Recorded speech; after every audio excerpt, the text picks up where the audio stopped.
Coucou! Coucou! Bonjour et bienvenue sur la chaîne Data qui est Chouette. une chaîne dédiée à la présentation de services data. Aujourd'hui, nous sommes en compagnie de Amar et de Vincent qui va nous parler de comment privatiser un environnement avec Microsoft Fabric. Eh oui, Romain, c'est même un sujet très important pour nos clients. Mais avant ça, est-ce que tu peux nous rappeler les security layers, s'il te plaît? Oui, donc rappelons que Microsoft Fabric, c'est un service SaaS.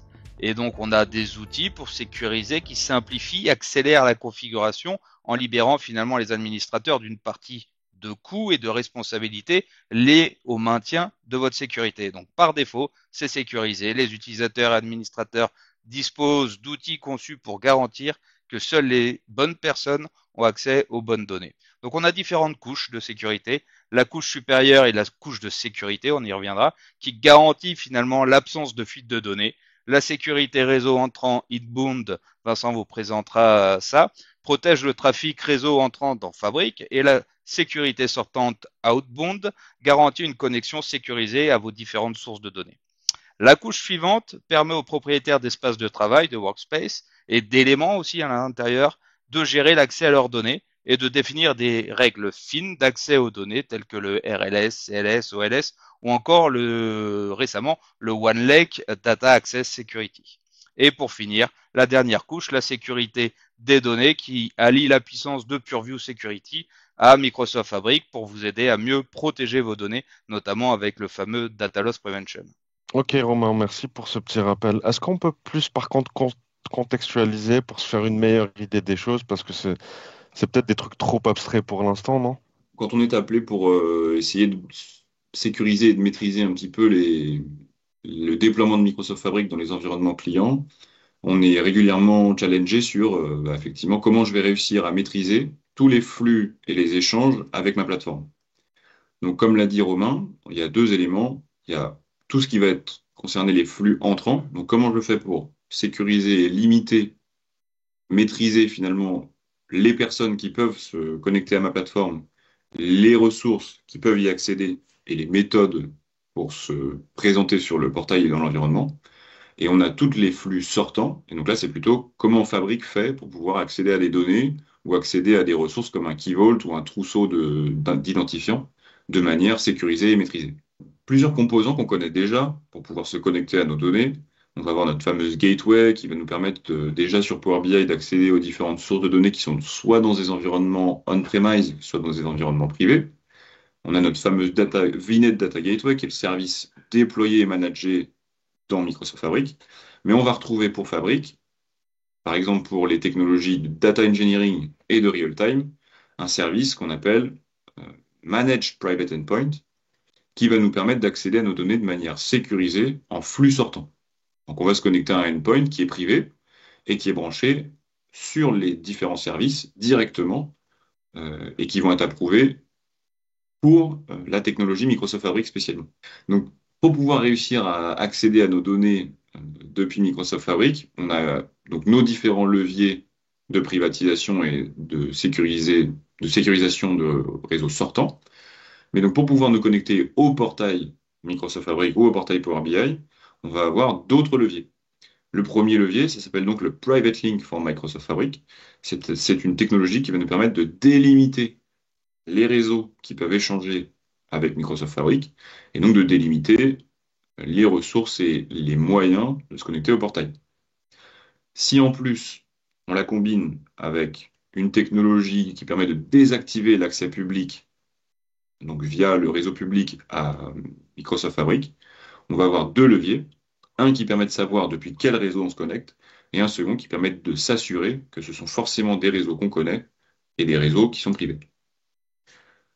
Pour aller un petit peu plus loin, on a décidé d'illustrer un petit peu toutes ces méthodes dans un lab qui va nous rappeler toutes ces étapes.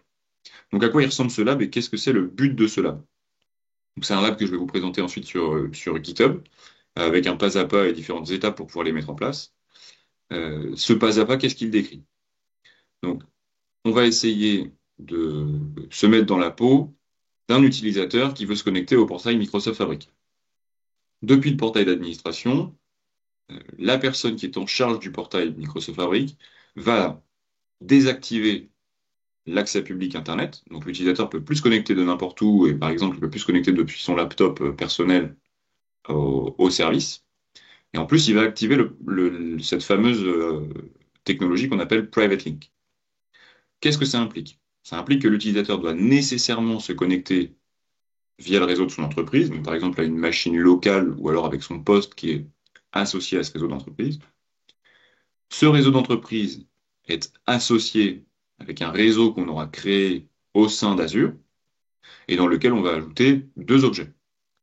Un Private Link Service qui nous permet de relier notre fameux lien entre Fabric et Azure et aussi un ensemble de endpoints qui vont dissocier les différentes structures réseau qu'on a dans Fabric. Donc là, c'est un petit peu de détail, mais on va avoir par exemple la transformation de données, le portail ou encore les différents modèles de données. Tout ça, c'est des endpoints différents.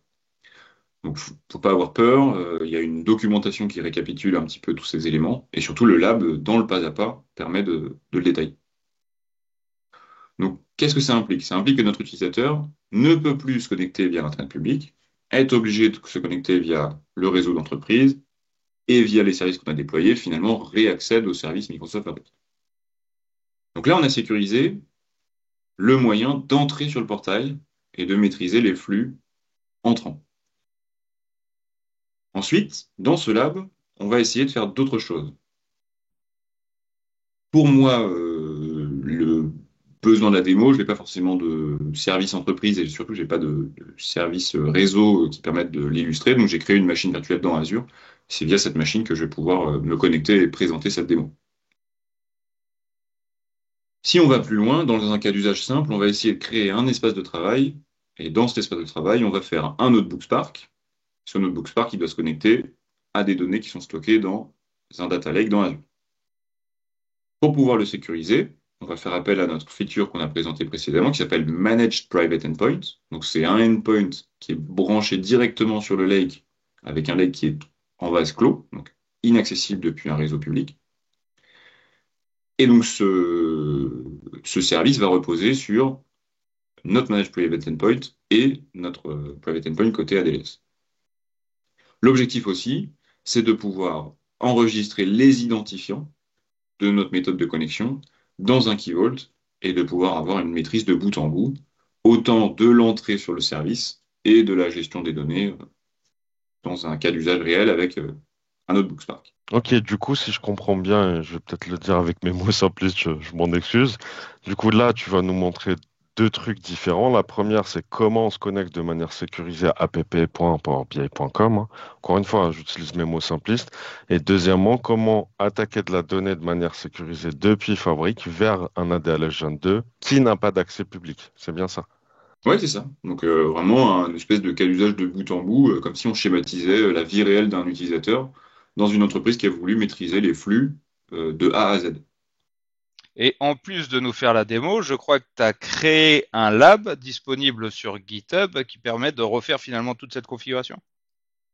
Oui, c'est ça. On va essayer de le parcourir ensemble. Donc, via une URL qui est publique, c'est un pas à pas finalement. On a développé. Et l'objectif, c'est de réintroduire de manière générale les différents services qu'on va utiliser, donc notre fameux private link, la désactivation de l'accès public, l'accès aux ressources publiques de Azure privé et la consommation des services dans Fabric. De présenter les limitations, représenter notre architecture générale et ensuite avoir la liste des prérequis dont on a besoin et les différentes étapes pour arriver à notre environnement sécurisé de bout en bout. L'objectif, donc il y a beaucoup de choses, c'est de les prendre pas à pas et de se référer à la documentation lorsqu'on a un doute. Donc, par exemple, si on ne sait pas utiliser un Key Vault ou alors que les notions de réseau qui sont présentées sont un peu compliquées, l'idée c'est qu'on aille enrichir un petit peu tout ce lab avec la doc, avec des notions au travers des différents éléments. Donc si vous voulez, ce qu'on peut faire, c'est essayer de regarder à quoi ça ressemble une fois qu'on a tout déployé. Très bien. Donc, dans le portail d'administration, l'un des premiers éléments que vous allez être amené à déployer, c'est que une fois qu'on a activé ce fameux Private Link, on va devoir activer une feature dans le portail et surtout désactiver l'accès via Internet public. Donc là, moi, je me situe dans une VM et c'est pour ça. Et cette VM, elle est contenue dans le réseau Azure qui est relié à notre service fabrique via ce private link. Oui, sinon tu pourrais pas y accéder à cette page. C'est ça, exactement. Si je regarde depuis l'extérieur, donc si j'essaye de regarder à notre service depuis une page dans mon navigateur classique, à quoi ça ressemble? Je vais retrouver notre fameuse chouette qui me dit que j'ai pas accès au service. Donc là, vraiment, je peux pas du tout, quand je me pointe sur le service Power BI, on me refuse l'accès et je peux pas y accéder. Amar, tu crois qu'ils nous ont copié sur la chouette? J'ai bien l'impression, tu vois. Alors, même si je suis à l'extérieur avec mon téléphone, je navigue sur cette page, je n'aurais pas accès, hormis si j'ai peut-être un VPN d'installé qui me connecte du coup à mon réseau d'entreprise. Et du coup, avec mon téléphone, je pourrais aussi analyser mes rapports Power BI, c'est bien ça? Ouais, c'est ça. Donc, tous les éléments qui te permettent de relier ton réseau, celui qui contient la service private link, avec un réseau qui est authentifié, donc celui d'entreprise, un VPN avec ton téléphone, ton PC d'entreprise, aucun problème. Alors évidemment, pour moi, pour la démo, j'ai une VM dans Azure, mais elle n'est pas du tout nécessaire, c'est juste pour illustrer un petit peu les concepts. Très bien. Maintenant qu'on a déployé ces informations via le lab, qu'est-ce qu'on retrouve dans notre fameux espace de travail? Donc ça, c'est au niveau du tenant. On a spécifié les méthodes d'authentification. Maintenant, on veut accéder à des sources. Donc dans mon workspace, je vais retrouver dans la partie Workspace Settings, on a pas mal de choses qu'on a spécifiées. Le premier élément qu'on va spécifier, c'est la sécurité réseau. On va être amené à créer des connexions qui nous permettent de nous connecter à différents objets. Le premier qu'on retrouve ici, c'est un private endpoint pour mon Key Vault. Le Key Vault, il contient les identifiants pour me connecter à un compte de stockage. Ensuite, j'ai un endpoint pour me connecter à mon compte de stockage. Et j'en ai créé un aussi pour la démo qui va me connecter à une base SQL. L'idée, c'est de présenter un petit peu le côté versatile et le fait qu'on puisse, via ces Managed Private Endpoints, se connecter à différentes sources. Qu'est-ce qu'on va retrouver d'autre? On va retrouver une Workspace Identity. Donc ça, c'est plutôt que de me présenter en tant qu'utilisateur face à une ressource, je vais créer une identité qui représente mon espace de travail. Et c'est cette identité-là que je vais autoriser sur mes différentes ressources. Un des derniers éléments qui va être important, c'est qu'il y a des limitations, forcément, quand on met en place tous ces éléments-là. C'est plutôt une bonne chose, c'est une bonne pratique même. C'est que quand on va mettre en place le private endpoint, le pool Spark par défaut n'est plus utilisable. On va être obligé d'en créer un custom, et ce pool custom, euh, il peut être de la taille qu'on veut. C'est finalement une bonne pratique parce que ça nous oblige à adapter notre quantité de ressources au volume de données qu'on veut manipuler. Qu'est-ce que je retrouve dans mon portail Azure? Dans mon portail Azure, on a dit qu'on avait par exemple notre compte de stockage. Là, on va bien retrouver dans la partie réseau le fait que ce compte de stockage soit bien désactivé sur la partie publique et aussi le fait que j'ai approuvé le endpoint pour Microsoft Fabric. On va retrouver aussi notre Key Vault. Et notre Key Vault, c'est pareil. On a désactivé son endpoint public et on a aussi approuvé euh, l'accès à son endpoint pour Microsoft Fabric.